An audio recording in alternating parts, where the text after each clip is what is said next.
the Derek Diamond Experience!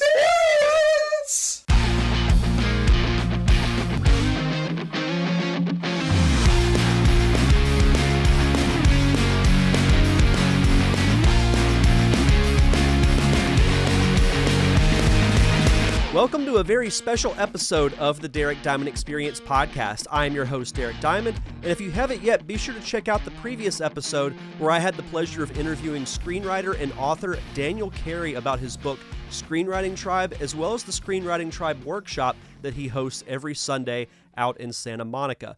Really informative conversation. If you're an aspiring screenwriter and you haven't checked out that episode, highly suggest you do so. I feel so much smarter about the writing process after having that conversation with him.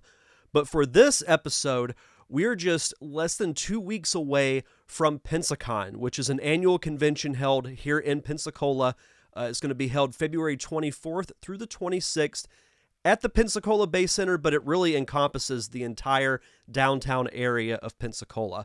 And the guest I have for this episode is legendary actor and upcoming Pensacon guest, Mr. Eric Roberts. And Eric has been an actor for decades now and has over 600 credits on IMDb, and he's still actively working to this day. And his work ethic is just an inspiration to me, seeing that, after all these years that he's still having fun acting, he still enjoys it. And as you'll hear in the conversation, he recently did what he considers to be the most fun role he's had in his entire career.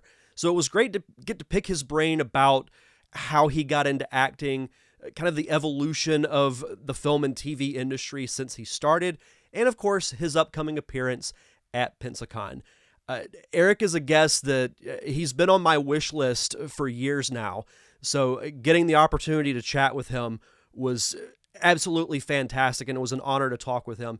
And I also want to give a thank you to Julio Diaz from the Pensacon staff who helped to set up this interview and make it a reality. So thank you, Julio, if you are watching or listening to this, and thank you to everyone for tuning in. So without further ado, here is my conversation with Mr. Eric Roberts.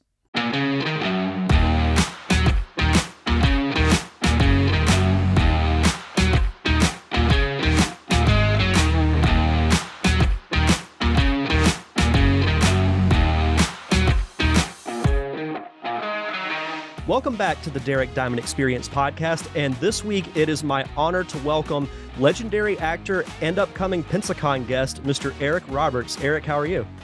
Great. Glad to be here. How you doing, pal? I'm doing fantastic. We were just talking before we started that, as we're recording this, Pensacon is just under 2 weeks away. And it's because of the timing of it, it always throws me off because you've got the holidays at the end of the year. You spend January kind of getting back in the swing of things. And then next thing you know, it's like, oh, wow, Pensacon is here. So I wanted to ask you, as someone who's been in the industry for a long time, and you've done convention appearances before, what is it like for you to meet fans who maybe have grown up with your work or have been a fan of yours for a long time? Well, I'll be honest with you, it's an evolution, because when I'd only been famous for like 10 years, it was one thing. Then I was famous for 20 years, it was one thing. Now I'm famous for 44 years. So it's completely different now. It's like kids walk up to me and they say, "Oh, my mother is so in love with you." And they mean it, and it's nice. And it also puts it all in perspective of where I'm at. It's kind of fun. Well, and it's awesome too, because you have the ability to reach so many people through your work. And I always tell people, whether you're an actor or you work in film or TV in some form of fashion, you are reaching out to people and helping people in your own way, because that's what's so great about movies and TV is you might have someone who is going through a rough patch in their life, and getting to watch maybe something that you were a part of can be an escape or even a motivation for them to get into a better place. Good for you, pal. That's what it's like. It's also nice that when you're on the internet, everybody has an opinion of everything you have with you on the internet. So you realize that that what you think and what you feel is only really this important. There's a lot of other stuff involved. And the internet has made me realize that the world is a big, huge personal place. And I never really thought of it like that up until the internet. And in fact, I thought it was kind of the opposite. And so I love this world, and I love the fact that I like to turn to my kids, and they take care of me during interviews. Hold on, Dad, you're not doing it right, and they fix it for me. And but it's a whole new world right now, and if we handle it well, it will all come out okay, because everybody will understand everybody's boundaries, because we all have the same issues. And so hopefully it's going to all end up a very happy story. I hope so too. And another advantage to the internet is, if it didn't exist or technology wasn't where it was, you and I wouldn't be having this conversation right now. You can be, across the world, and we could just almost have as close to a face-to-face conversation as you can. So it's great. So take me back to the beginning. What was it that made you want to become an actor in the first place? Well, when I was a little boy, I had a terrible stutter. It was so bad I didn't even speak publicly. And when I would read in class in school, I would, of course, stutter, and everybody would laugh. So it became a shame. And then I found out at about 5.5 or 6, I find out when I learn my lines, when I memorize things, I can talk without stuttering. So it became an exercise at first. Then it became a way to cheat personally. It became fun. Oh, if I learn this, I can say it. And then it became fun. Then it became a skill. Then I started to apply it to everything, and then I stopped stuttering. So it all worked out. And but it took time, and it took patience, and it took what I grew up to do as a vocation. It took acting and theater. That's incredible. I had no idea that you had that kind of hindrance, and acting in a way got you out of it. Because I know what you mean, because when I was growing up, I had severe social anxieties, and that's why I started podcasting, to get myself out of it. So that's very cool. No, I appreciate that. So no, I can definitely understand what that's like. And I think that's, it speaks to your ability and your will to overcome that, and then to make it your livelihood. And the fact that you've been able to do it for so long and so successfully is such an inspirational story. Well, it's not as noble as it sounds. When you're shamed, it either drives you to become unshamed, or it smothers you. And I was lucky enough that it didn't get smothered. Well, it's like a saying that I learned a long time ago, and that, life is 10% what happens to you and 90% how you respond to it. So you had this condition, but you chose to overcome it. And then it blossomed into an incredible career. I was very lucky. Because so many people don't find their way out of their difficulty, and I just stumbled onto my way out. So I got very lucky.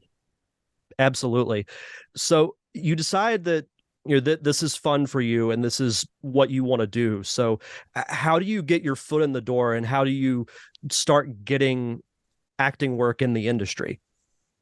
Well, let's back it up to, I'm a little boy, and I'm in a theater company that does 8 to 12 plays a year, and I'm in 4 to 6 of them every year. So from the time I'm 5 years old till I'm 16, I'm doing 5 to 8 plays every year of my life. So I have great experience. And then I moved to New York, and I get seen in a play at the American Academy of Dramatic Art. I get seen in a play by a woman named Marion Doherty, who discovered Paul Newman, Barbara Streisand, Robert Redford, et cetera, anybody from that generation. She discovered, she got into films. She was the casting director of the 20th century, and who took her place with her age. And her demise was Juliet Taylor, who is still casting, who is number one in the casting world. Anyway, Marion Doherty saw me do a play at the American Academy, came backstage and said, "You have to come to my office tomorrow. Here's my card." She leaves.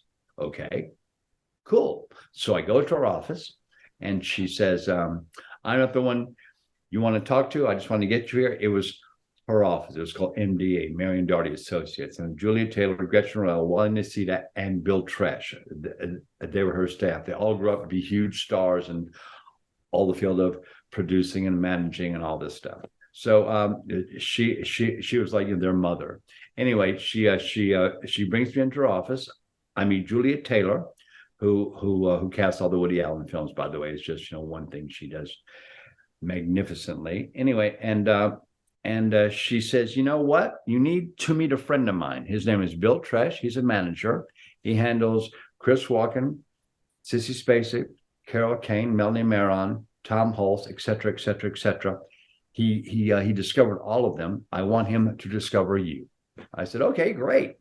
So I go meet him, and he talks to me, and he hears my background, and he says, "I'd like to work with you." So he started handling me. I did a few plays. Then he sends me up for my first movie called King of the Gypsies. I've been with him for about a year, all of 1977. Then January of 1978, I go audition for King of the Gypsies for a Paramount, for Frank Pearson, who wrote and directed it, had an Oscar for Cat Ballou, also wrote in Dog Day Afternoon, et cetera, all kinds of stuff. Anyway, he was a big deal, and he screen tests me. And he sees my screen test, and he tells Dino De Laurentiis, "This is who I want." And Dino said he agreed with him, and they gave me a movie career. And that's how it all started. I just fell into the right places. Who knew?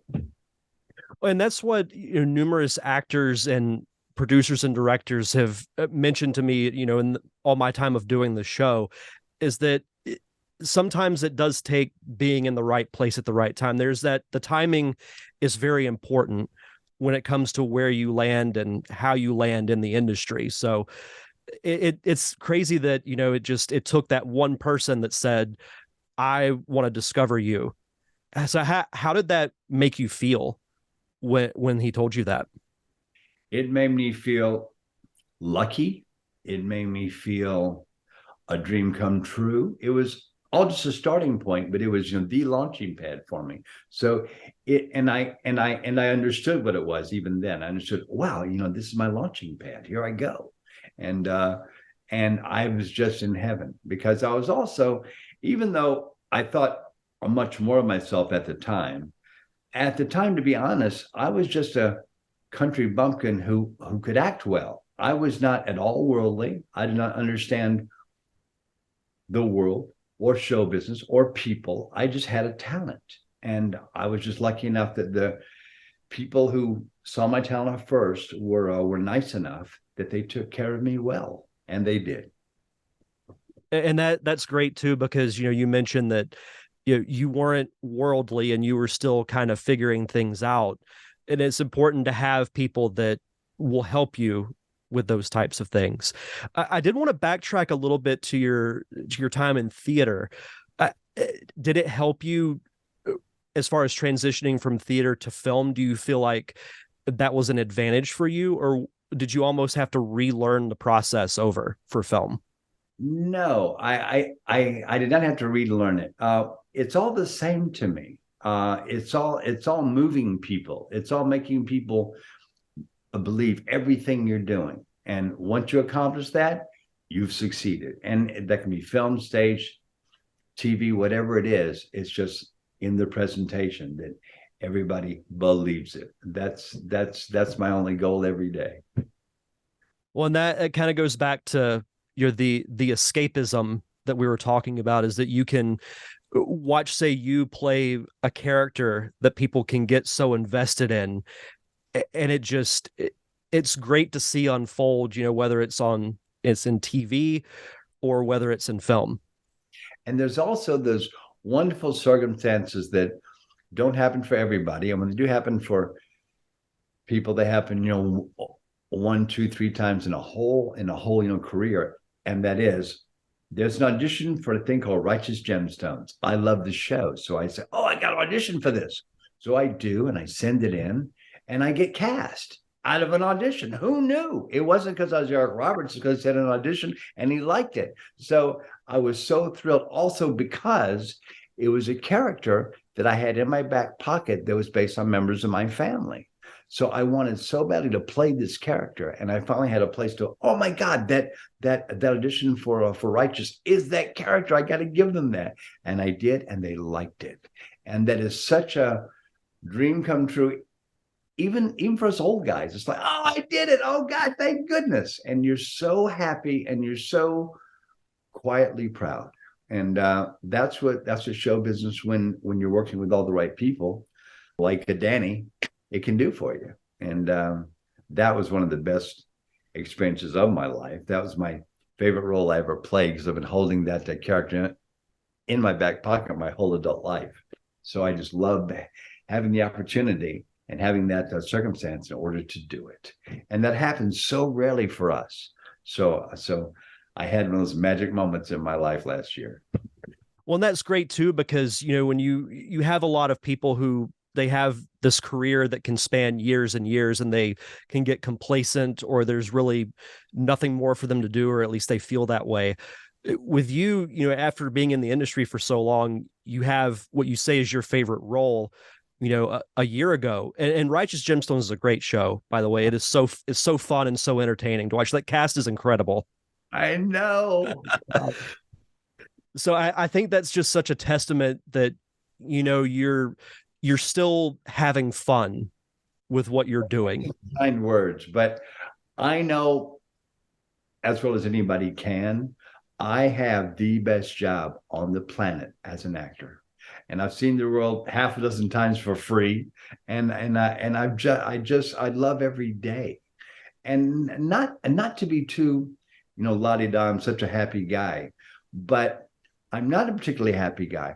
But my vocation and my work brings me satisfaction, which is my happiness. So I've found a way to have my cake and eat it too. And I'm very lucky, and it is luck, that I have a marriage of 30 years to someone that I like. That's congratulations, by the way. That's especially in today's day and age when it seems like everybody gets divorced, to have somebody be married 30 years that's incredible. Thank you very much. Well, especially in show business, because you're on the road, and once you become recognizable, everybody offers you everything and anything. And if you want to get off the beaten path, you say yes to those things. But you have to be careful, because everybody wants to be your friend, and how they can do it is how they can do it. And so you have to be grown up. So you kind of have to grow up a lot when you get famous. Oh, I can imagine so. As someone who's been in the industry for as long as you have, what's been the biggest difference as far as the evolution of the film and TV industry from where you started to where you are now? Well, when you had movie cameras and you had film and you had a sound department, you had this department, every department has a key. It was treated much more preciously. It was treated much more uniquely, much more importantly. Now, because we've lost film, we have digital, so it's much easier. The camera operating, the AC's job is much easier. Focus, though, the second AC is harder, because it's a very thin line between focus and blur now with the digital. So it's harder in that aspect, but it's actually much, much easier. So they don't have to really hire professionals, and they hire kids. And so it's a whole new world now. And the kids now who operate, the cameras, couldn't care less who I am. They're just not interested. Yeah, he's that old actor that my mom likes, and up until really Dark Knight and my music videos, young kids who didn't really care about me, and now my wife and I were out the other day, and we had this little girl's like 8 years old, come up to me and say how much she loved me in the Mariah Carey video, and she's so sorry I got left at the altar. That's awesome. That's got to be heartwarming when someone that young comes up to you and recognizes you. It's wonderful. It just makes you, because it also reminds you of being that age and how much you're in awe of like famous people. So it's just heartwarming. And that's actually an excellent segue into what I wanted to ask you next. So the Dark Knight, growing up, I was a huge fan of both Marvel and DC Comics, and I consider there to be just a short list of comic movies that I think transcend that genre, and I think the Dark Knight is one of them, because I think you could take Batman out of it, and it would be a very good like crime espionage type of film. So what was it like for you being a part of that? And did you think that it would be, because it's still a lot of people's favorite comic book movie of all time. So what was your experience like being a part of that? Okay, let me give you the journey of a movie geek who had his dream come true. So I auditioned for this part, and I auditioned for it on a screen with Chris Nolan. He's like watching it, and I just on a screen, and he thanks me. I do it one time for him. He thanks me. I hear nothing for a month, nothing for 2 months, nothing for 3 months. So I didn't get the part. Okay, I go on my life. The 4th month, hey, you want to be in that movie? Dark Knight? Well, yeah. Come on, let's go. We're gonna make it in a movie. Okay. So okay. So we shoot all the Chicago stuff in Chicago, and they were supposed to go to Pinewood Studios, but that was a ruse. We're not going to Pinewood. They've taken the old Zeppelin hangar, which closed down around 1919. It's 3 football fields wide, 3 stories tall, and they take the old Zeppelin hangar 30 miles north of London, and they turned it all into Gotham City. And if you're a movie geek, which I am, you walk into that place. Oh my God, it's heaven, dude. It's Gotham City, every square inch of it. Streets and buildings and lights and stuff. Remarkable. And I got to work there every day for months. And it was just so much fun. And it was such a dream come true, and such a little boy grown up into the movie world suddenly all over again for me. It was just wonderful. And Christopher Nolan, it's an overused and abused word, so it sounds cheap now, but he is a genius, and he's just a cool cat. And he's got this really smart, groovy wife, Emma, who runs his show, and he's got these 2 beautiful kids, and he's just a movie geek who makes great movies. And it was just heaven for me, especially as a fellow movie geek, to walk into that Zeppelin hangar and be in Hollywood. I mean, really Hollywood. It was so cool. I'd love to see some, if they got a time lapse of that being constructed, that would be incredible to see. Oh, that would be incredible.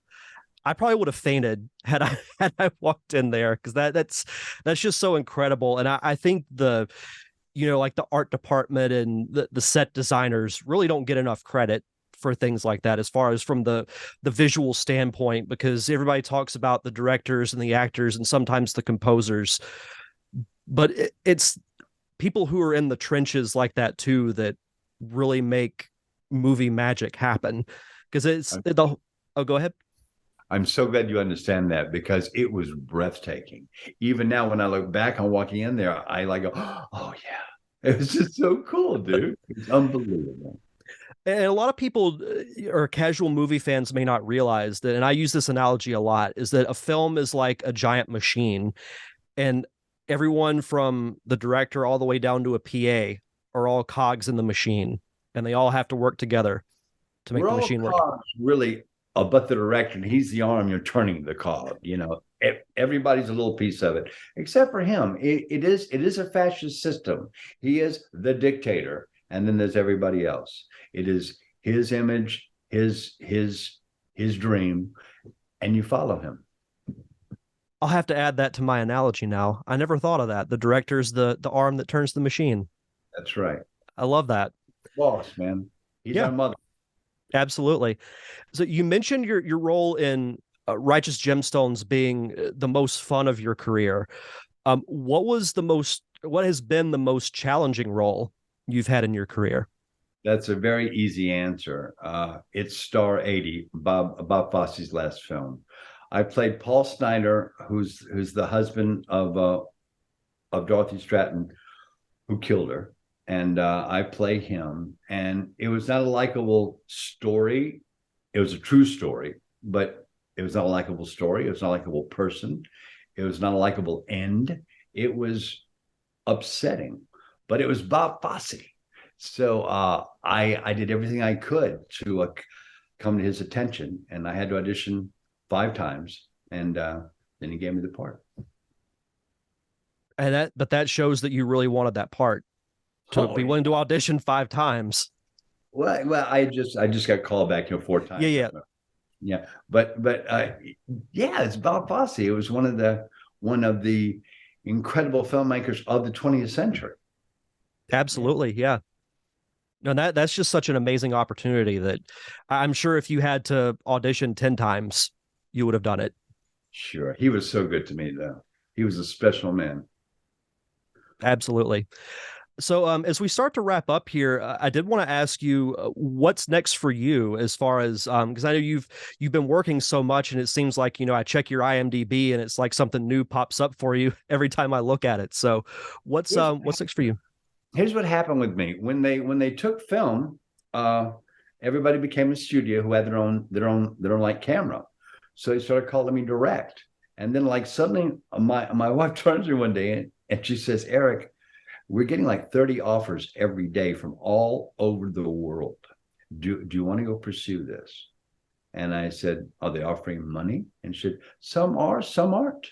So what do you want to do?" I said, "I want to see the world for free." She goes, "Well, you can sure do it on this ticket." So then we went around the world basically twice together, and making all kinds of movies. And then she got tired of the travel, so she stayed home and sent me on my way. I went around the world again, and then actually came Righteous Gemstones, and so that put a halt on a lot of the movie making for most of a year. And but that experience with those people was just, with Danny, with that group, with those writers, with those directors, with that location, with that character, was my favorite job I've ever had in my 44 years in film. You can just watch an episode of that show, and I think that set has to be so fun with that cast and that group. It's also not out of control fun. It is very focused. It is very cool. It is very smart. They're a smart ass group. And I mean that in every possible positive way. They are a smart ass group. I love them. And they're also very kind to each other, which is so important when you're under TV pressure, because that's a big pressure. It's all about time and money. Go, go, go. And they're cool peeps. That's fantastic to hear. What advice would you give to an aspiring actor? Well, one piece of advice. If it's only one piece of advice, it's treat everybody you ever meet like they're going to be your boss next week, because they might be in show business. And anyway, it's the best way to be polite anyway. There you go. Yep, it's never too important to be nice. Of course not, especially in show business, because we're all lucky to be here. So we all have to be polite. Do you have a website or social media that you'd like to plug so the viewers and listeners can follow you?